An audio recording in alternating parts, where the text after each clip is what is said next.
Hello everyone, it's Michelle Patterson here with Angel Souls, and today we're going to talk about getting started with your spirit guides. Now, I talk a lot about spirit guides and your spiritual team, but I thought I would just use my channeling skills and channel some spirit guides and see what they want to tell us about them.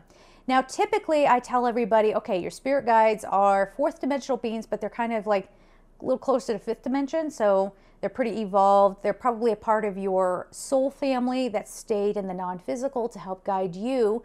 It's kind of like you're taking one for the team, if you want to think of it like that. So you're the one who incarnated, but they're here to help you. Spirit guides are also very effective if you are not able to understand your guardian angels, who are more fifth dimensional energy. They can help be interpreter. They can also help you with more practical things in your life.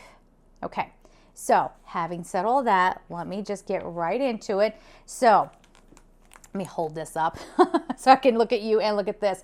So right away, they say misconceptions. We are not, underline, your deceased loved ones. They are of the fourth dimension, but of a different realm within this dimension. So again, your spirit guides are kind of the upper fourth dimension, not better, just kind of in a different frequency, where loved ones that you knew in the physical, when they pass over, they're still a little bit closer to 3D than maybe what your spirit guides are, if that makes sense.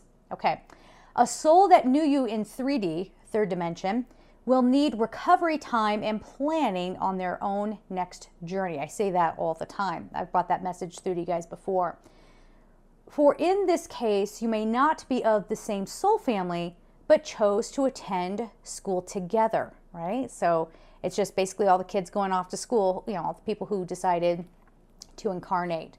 Your loved ones can still communicate and express love, but they are not the ones to lean on for soul guidance, as they are unprepared, okay?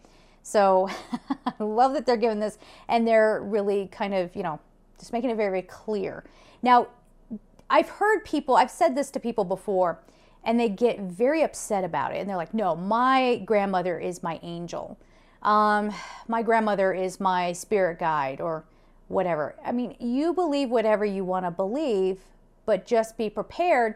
If grandma was the type to be, let's say, very, very worrisome in life, and you're trying to lean on her for guidance, she's going to give you, maybe you don't take the chances that would have resulted in your ultimate happiness, because you're taking guidance from grandma instead of your spirit guides and your angels, okay?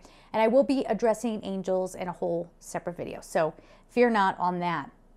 Okay, then they go on to say, and they're not air quoting, but they're quoting, my guides say, be careful with this. Some readers are calling interlopers or dark astral plane beings their guides.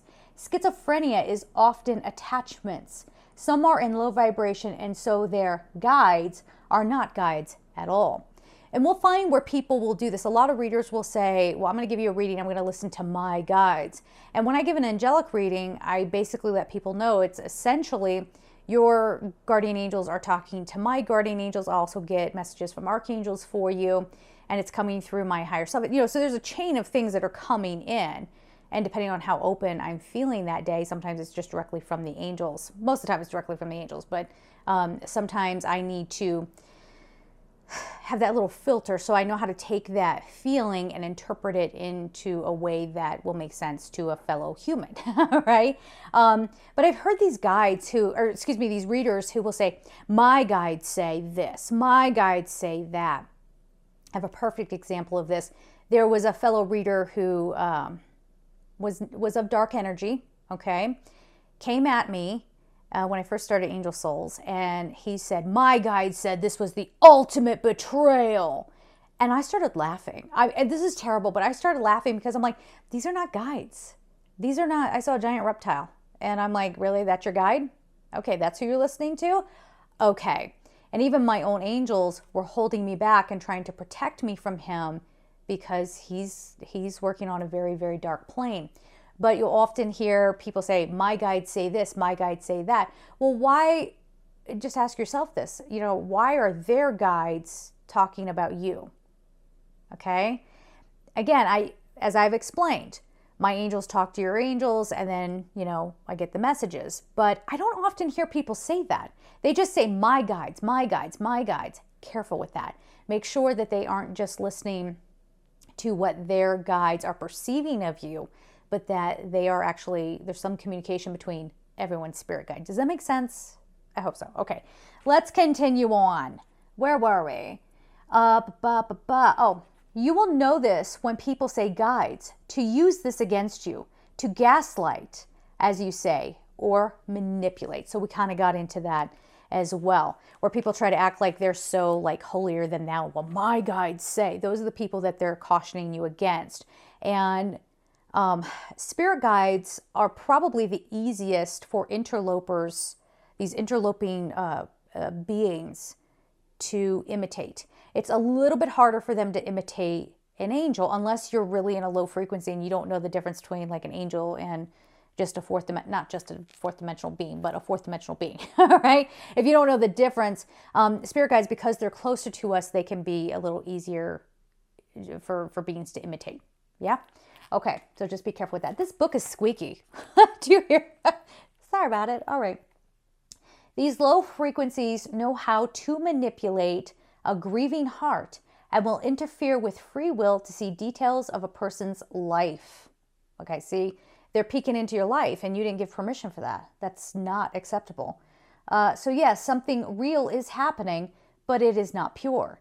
This is why spirit communication is frowned upon by some, for it has been abused. So that's how we humans have gotten disconnected from our spirit guides, and how we're discouraged from working with our guides and our angels, because it's because of humans. Humans have made so many missteps. They have used this sort of this creative power that we have as human beings to manipulate and control other people. Okay. And to the darker energies trying to feed off of us. And so that's usually why we get sort of steered away from tuning in, which is sad. It's really kind of sad. So you may have someone, what? So you may have someone dazzle another with details of what they know. And if someone is grieving, page turn, hold on. They may take great comfort in hearing that a being with all the traits of their loved ones have appeared. Oh, this is so good. This is so important. So pay attention here, okay? And this is where low forces working with low frequency beings hook those in pain. The spirits feed from the energy. Humans feed from finances and ego. Let me reread that. That one's so important. I got to reread it.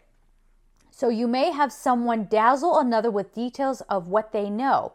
And if someone is grieving, they may take great comfort in hearing that a being with all the traits of their loved ones have appeared. And this is where low forces working with low frequency beings hook those in pain. The spirits feed from the energy, humans feed from finances and ego. So there is some, there are some people out there who are good at, this is where we get the stereotypical psychic reading. And why, again, it's like a few people spoil it for everybody, There are some really good psychic people out there who are very moral, they have integrity, and then there are others that just make it look like it's a sideshow. And that's not acceptable.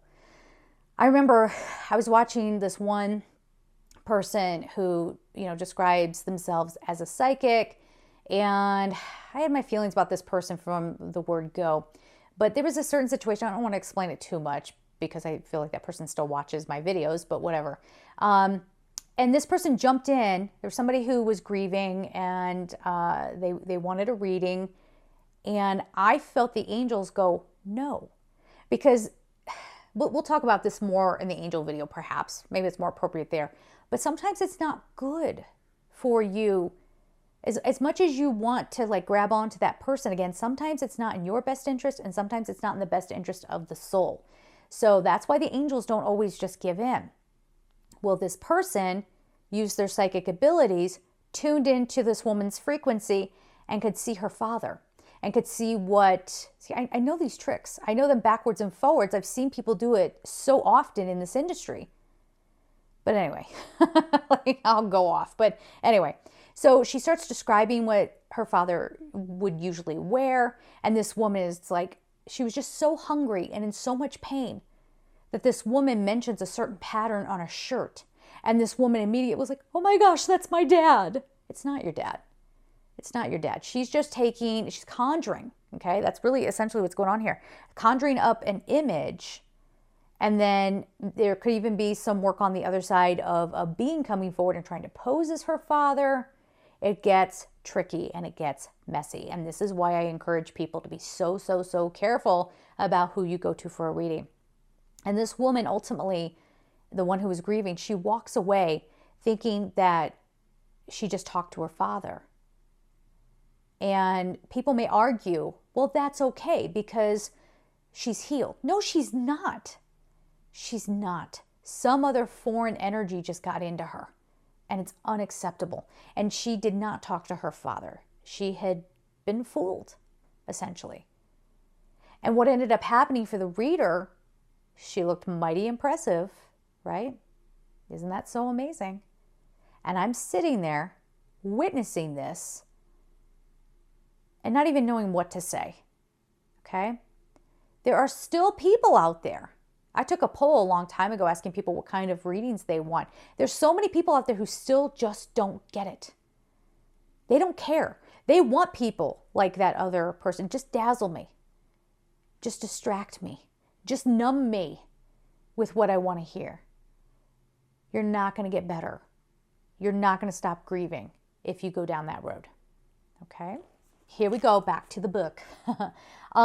The worst part, though, is that the grieving never heal. Here you go. And perhaps it was not their loved one who showed up at all, but rather an illusion. So it's someone who is doing smoke and mirrors to make this person believe that they have some sort of special ability. Okay? Guides and angels have been misused. Yes, people love the possibilities, but ego has overrun some claiming enlightenment. I don't know what that means. Yes, people love the possibilities, but ego has overrun some claiming. Okay, so the people who are claiming to be enlightened, their ego is taking over. And so it becomes more about the show and more about appearing special than actually being special.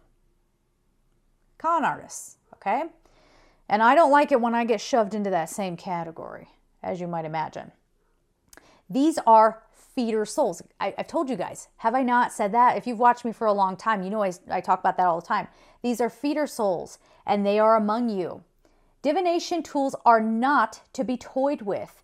These are for those who will have good intentions and proper knowledge of use.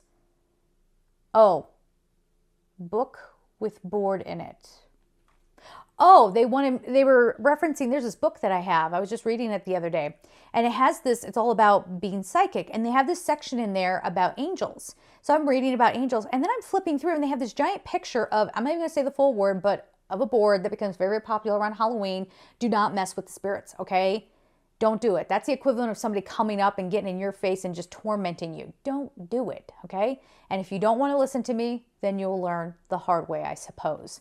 But it says, do not use boards. They are not a game. So I was a little appalled when I picked up this book and I'm reading about angels in the back, which it was such a light treatment. It was just kind of glazing over. It didn't really get into it because angels have become trendy. So people who have historically made their money being psychic readers, they're just, learning the bare minimum about angels, claiming that they're angel mediums.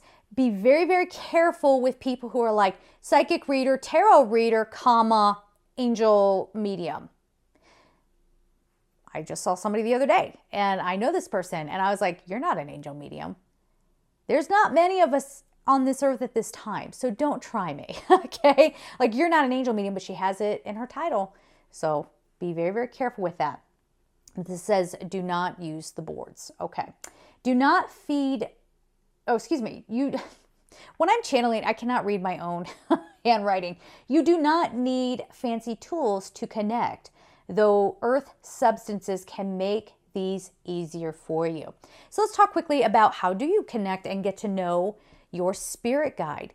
I know there are a lot of stories out there. Let me just give it to you straight. It's not complicated. Here's the thing.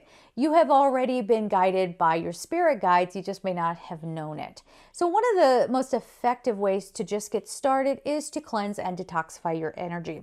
So you can do this by going outside, being in fresh air. You can do this just doing a clearing meditation. If you want to use crystals, crystals are very effective because they are of the earth. And, just meditate 5-10 minutes to clear your energy. From there, continue on in meditation and just invite in your spirit guides, okay? And ask them, can you tell me about you? Can you show me, what's our history together? And then don't let the conscious mind get in there and make up a story around it. I see this all the time. People come to me and say, my spirit guide is so-and-so, and we went to war together in medieval times. I mean, is that possible? Sure, anything is possible. But the way these people are telling this story, it's one that comes, the color of the story and the way they're presenting it, it sort of smacks of ego. It sort of smacks of the logical brain trying to take these details and fit it into a nice, neat little story to dazzle people and to show people like, look, I had this special moment, blah, blah, blah, blah, blah. It's not as elusive as people think it is. And it cracks me up. I'll see these videos of like, I met my spirit guides. And that's wonderful. I'm not trying to mock you and say, oh, that's so silly that you met your spirit guides. I think that's very, very lovely. But what becomes funny is the story, the ego story they start putting around it. All right. So you don't need to do that. Take the pressure off yourself. Just relax into it. So when you're in meditation and you invite them forward, don't fight what comes up. Even if it's something, for some people, something a little scary might come up. That's not your spirit guides doing that. That's your own subconscious, okay, coming up and trying to cleanse and get things out. So whatever comes up, deal with it. But you will probably have some very familiar feeling, a deep love like you've never experienced before, maybe on this earth plane, rise up. You might see your spirit guides, and there's no set number of how many spirit guides you're supposed to have. I know I have 3 technically, but I have 2 that are very, very close to me. And we'll talk about names here in just a moment. My spirit guides' names, it's Michael, and it's not Archangel Michael, but Michael and Samantha. And then there's Lily. Now, Lily is an older soul. She's older than all of us. She is sort of, I can't tell if she's from the same soul family. And she's even saying now it doesn't really matter because we're so deeply connected. But she kind of, if you want to see, like, she's sort of like the man, not that there's like this true hierarchy, but she's sort of helping out my spirit guides, okay? And she jumps in during the big times in my life. So you might have a vision of, I don't know, a meadow, a forest, whatever, the beach, and they show up for you. So if you're having a little trouble understanding what they're trying to tell you, don't try so hard. That's the number one thing. Relax into it. The more at peace you are, the better you're going to be able to perceive your spirit guides. Now, as far as names go, they are fourth dimensional beings. A lot of times spirit guides have had human experiences, so they understand that whole need, our human need for labeling. Angels do not, they don't go by the same thing. So again, tune into my angels video when I get that posted. But you may automatically hear a name for your spirit guide. This is something I would highly encourage you not to go to a reader and pay money to ask them what your spirit guide's name is or your angel's name, okay? Don't waste your money like that. When I have clients come to me and they want me to tell them their spirit guide's name, that is such a surefire sign that they are completely disempowered, that they're not understanding that they can do that for themselves. And again, unfortunately, there are some readers out there that give the rest of us a bad name who will gladly take your money and say, his name is Bob, okay, bye. Thanks for the $20, or whatever. You don't need that. You just need a little patience and a little time, and you keep working at it. Do not think for a moment. This is one of the most personal bonding moments that you can have with your spiritual team. Why would you hand that over to a third party? That's between you and your spirit guides. All right, so whatever names come up, you can ask for their names. It'll come up. If you want to get a pen and paper, and ask them to spell out the name. You could do that as well, but let that be a moment for you. It's an incredibly beautiful moment. You don't need anybody else to tell you, okay, or to validate it for you. So if you have any questions about spirit guides, and I do not mean, hey, can you give me, what are my spirit guides telling me right now? I do not do free readings in the comments. I can't believe I have to say that, but there you go. I mean, I'm just going to be really real with you. I don't do that. But if you do want a personal reading and you are having a hard time, tapping into your spirit guides, or you want an angelic reading, you can just go to my website at angelsouls444.com, the services page. All the information is there. I have courses up on Gumroad, all of that good stuff. So you can always go and check that out. But if you have general questions about spirit guides, leave them down below. I do try, I'm a little overwhelmed, I'm not gonna lie, between the comments, between YouTube, Twitter, Facebook, Instagram. Like I say, I do my best, but I would be curious to know, what are your experiences with spirit guides? And and just kind of get that conversation going in the community. Okay, so please remember to subscribe, hit that notification bell, like and share. That helps me out tremendously. And as always, guys, I am sending you so much love. Take care.